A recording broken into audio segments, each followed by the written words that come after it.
minha gente amiga do esporte, aquele abraço, muito bom dia, boa tarde, boa noite, um abraço para esta galera toda que sempre acompanha a gente aqui no nosso canal de televisão do YouTube, o canal do Paulo Roberto Duarte, na nossa página Esporte por Esporte e nos demais sites que também nos acompanham, né? Do esportees.com, minha gente amiga, todos com a direção geral de Jonas Ramate, gente amiga. E lembrando vocês do apoio de Restaurante e Comida Caseira, que fica lá no Soteco, na Avenida Ministro Salgado Filho, em frente ao Centro Esportivo da Garoto. Gente amiga, olha, dá vontade toda hora ir lá almoçar. A partir das 10h40 da manhã, almoço executivo, marmitex, grande, pequeno, do jeito que você quiser. E é claro, tem o self-service e tem também o nosso PF de todo dia. Restaurante e Comida Caseira, lá no Soteco, Avenida Ministro Salgado Filho, em frente ao Centro Esportivo da Garoto, com Tadeu Spalenza, o Guilherme, a Dani e seus Blue Caps. Mas, meus amigos do esporte, hoje, terça-feira, vocês sabem, tem um quadro que é o dono do programa. É o nosso Histórias de Quem Tem História, com apresentação e produção do repórter Amaury Pereira. E é claro, evidente, a cada semana um nome do desporto do estado do Espírito Santo. Amaury Pereira, e esta semana quem é?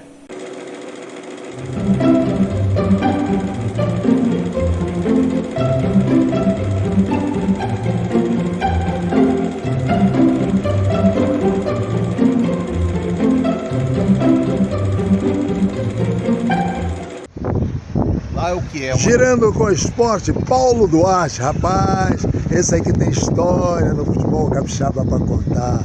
Rapaz, sabe aquela meiuca perturbada, né, que dava muito trabalho? Pois é, e você já narrou ele jogando. Eu estou falando de Jean Carlos Mariano, jogou no Rio Branco, ele vai contar a história dele. Jean, como é que você chegou a ser jogador de futebol? De onde você veio? Como é que essa história, até você encantar todos com as suas jogadas ali no meio campo? E aí, Amaury, tudo bem? Obrigado, é uma honra. Um abraço para você, um abraço para o Paulo, a galera da internet aí, da web. Então, Amaury, agradecendo aí pela pergunta, né? Eu comecei como todo atleta profissional aqui, assim, a maioria, né? Acho que teve experiência em Copa Gazetinha, né? E quando eu vim de Guarapari, meus pais vieram de Guarapari, a gente teve a oportunidade de ingressar em alguns clubes de Gazetinha. E foi quando a gente começou a se interessar por futebol, viver experiências aí nos campos aí da Grande Vitória, né? E isso despertou para necessidade da gente dar sequência à carreira, né? Porque as pessoas falavam que a gente levava jeito e tudo mais. E aí a gente acreditou, né? E acabou traçando aí uma história bacana de contar. Eu acho que a minha história tem um valor pedagógico, até para a rapaziada que está começando agora, porque aconteceram algumas coisas na minha carreira que foram decisões equivocadas e eu acabei participando diretamente nisso. Então eu tenho assim alguma experiência para passar para essa rapaziada mais jovem aí, usando aquilo que aconteceu comigo, né? Copa Gazetinha realmente marcou a história do nosso estado, saíram muitos atletas para grandes clubes, marcou muitos atletas aqui no futebol capixaba. Tá, você saiu da Copa Gazetinha, qual foi o primeiro clube que você ingressou? Se eu não me engano, foi em 78 que eu disputei a primeira Copa Gazetinha, que na época era Copinha, né? Copinha, a gente disputou a Copinha, eu cheguei a disputar a Copinha na areia, jogando descalço, depois teve uma Copa Gazetinha realmente. E em 80 eu já fui para a Desportiva, né? Fui levado para a Desportiva por um vizinho e na época quem me levou foi o Egno, ex-goleiro da Desportiva. Todo mundo conhece como Gugu, né? Falecido Egno. Muita saudade, um cara que me ajudou bastante, me dava muito conselho e enfim, eu vivi pouco com ele, mas foi a oportunidade a primeira que eu tive foi o Egno que me deu. Me levou para a Desportiva e lá eu permaneci até me profissionalizar. Desportiva, não foi só na Desportiva que você jogou, você já teve em outros clubes, aqui ou fora do estado. Conta aí, porque todo mundo quer saber a história do Jean, né? A gente que participou, vendo você jogando, entrevista, narrando, a gente sabe da sua história, mas tem muita gente que está começando o futebol aí, não sabe quem é Jean, mas Jean vai contar a história dele, depois da Desportiva? Então, Amaury, depois da Desportiva, por incrível que pareça, eu não me profissionalizei na Desportiva.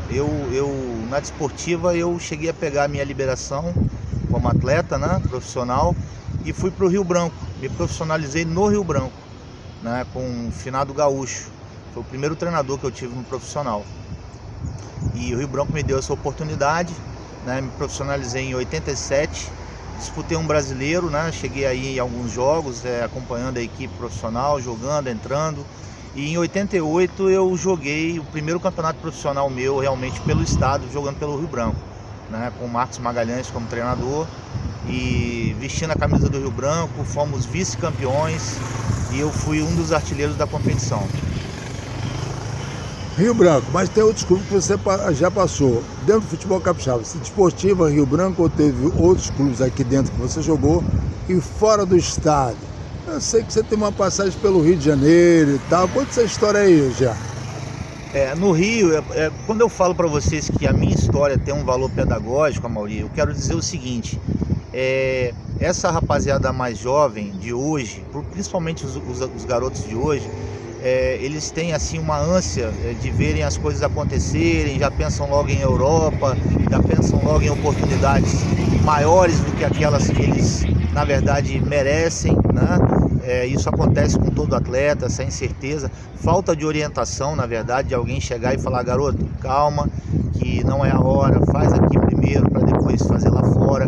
E foi isso justamente que aconteceu comigo.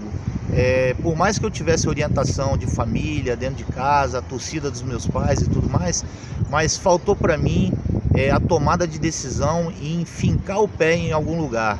E eu não esperei as coisas acontecerem, eu comecei a buscar coisas fora daqui, e isso talvez tenha feito com que eu saísse daqui desvalorizado, né? Pra você ter uma ideia, quando eu estava na Desportiva ainda, nos juniores, eu tive uma passagem pelos juniores do Flamengo.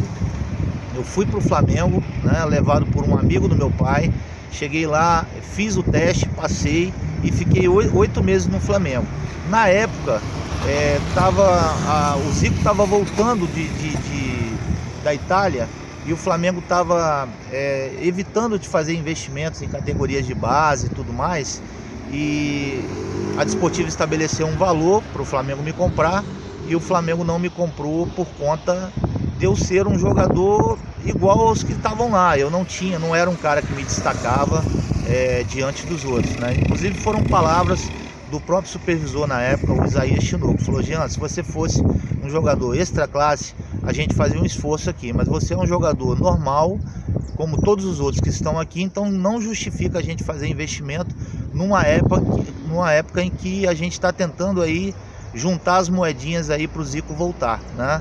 O Zico já era do profissional, eu estava no amador ainda. Então eu retornei para a Desportiva nesse período e me profissionalizei no Rio Branco. Do Rio Branco eu fui para o São Cristóvão, do Rio de Janeiro. Do São Cristóvão eu tive uma pequena passagem, mas não cheguei a assinar contrato, pelo São José, levado pelo Marquinhos Capixaba, né, aqui, e São José de São Paulo, né? E de lá eu também tentei o Botafogo de Ribeirão Preto, mas não deu tempo nem de negociar com o clube, porque de lá eu já fui para Portugal. Em Portugal eu fui para um teste no Belenenses. Na época o treinador era o Abel Braga, né?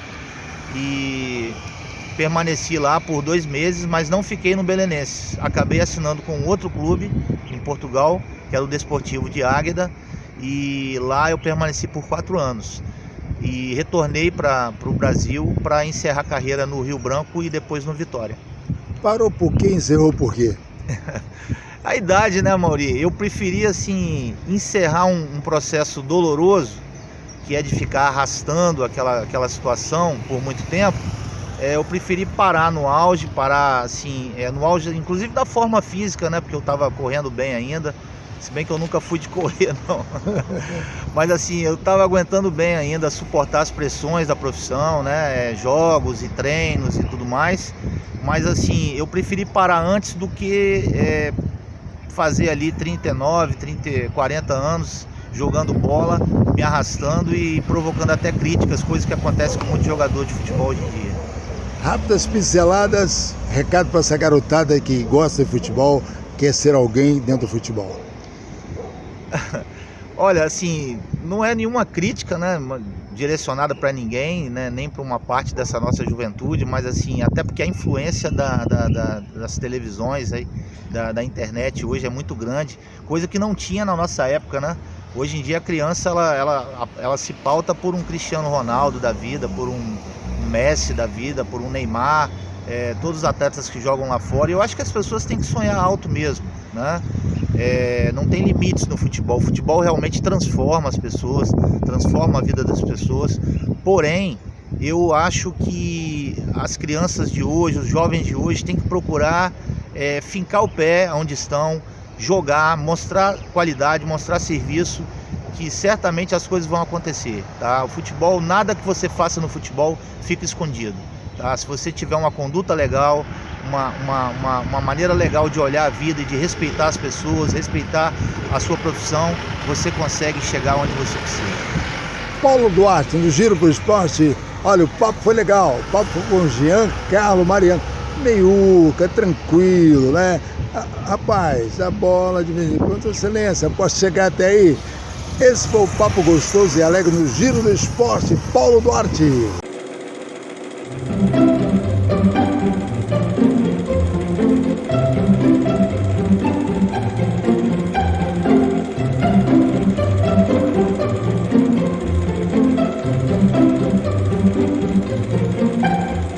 Rapaz, é muita história para contar. Eu fico feliz da vida com isso, porque é importante para os mais novos acompanharem aqueles que fizeram história, seja no futebol, no basquete, no futsal, no remo, na corrida, enfim. Não tem problema, basta que tenha sido um nome do desporto do Estado do Espírito Santo. Minha gente amiga do esporte, um forte abraço, obrigado pelo carinho da audiência de todos vocês. Em nome de Jonas Ramates, Amaury Pereira e toda a equipe, eu agradeço a presença de todos vocês. E lembrando que diariamente na nossa página, no Facebook e no Instagram, e também por intermédio do TikTok, nós temos o nosso programa Sem Medo da Verdade. Tudo aquilo que acontece nós estamos sempre comentando com vocês, e aqui no nosso canal de televisão no YouTube, diariamente também tem o nosso comentário com informações do esporte, tem também o nosso Na Marca do Pênalti, uma homenagem a Orlando Batista. Um abraço, minha gente amiga, e até a próxima semana com as resenhas do final de semana do esporte aqui no nosso canal de televisão, e amanhã tem Esporte por Esporte. Tchau, galera!